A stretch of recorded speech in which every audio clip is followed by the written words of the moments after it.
Just net action এইডের উদ্যোগে আজ জাতীয় প্রেস ক্লাবে এক সাংবাদিক সম্মেলন অনুষ্ঠিত হয়। সম্মেলনে ভবিষ্যতে বাংলাদেশে জ্বালানি সংকট যাতে সৃষ্টি না হয় সেই বিষয়ে বিস্তারিত আলোচনা করা হয়। এই সময় আয়োজকরা সাংবাদিকদের বিভিন্ন প্রশ্নের উত্তর দেন। সাংবাদিক সম্মেলনে বক্তারা বলেন, ভারতের আদানির সঙ্গে জ্বালানি সরবরাহ সংক্রান্ত যে চুক্তি রয়েছে তা বাতিল করা প্রয়োজন। পাশাপাশি তারা উল্লেখ করেন, বাংলাদেশ ব্যবহৃত জ্বালানি থেকে যে কার্বন ডাই অক্সাইড উৎপন্ন হয় তার সঠিক পরিকল্পনার মাধ্যমে অন্যান্য দেশে বিক্রি করা সম্ভব।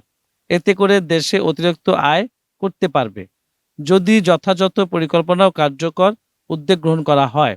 তো যেটা হওয়ার কথা ছিল, এই সরকারের আমলে কমপক্ষে 10% যাওয়ার একটা পাথ হয়ে থাকার কথা ছিল, সেই পাথ হয়তো দূরের কথা, উল্টো পথে আমরা রথযাত্রা শুরু করলাম। কত পার্সেন্ট সেইটার ভিত্তিতে যদি আমরা এগোতে থাকি তাহলে কিন্তু আমি দেখেছি ওই পার্সেন্টেজ ধারে কাছে আমরা যেতে পারি।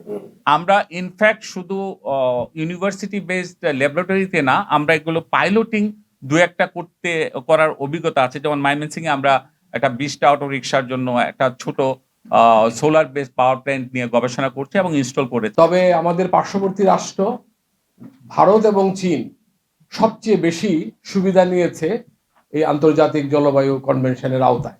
আমি গত 3 বছরের আমাদের এনার্জি কার্ভ অ্যানালাইসিস করে দেখেছি, not only peaking power plant, even coal based power plant সেটাকেও ভেরিয়েবলি রান করা হচ্ছে।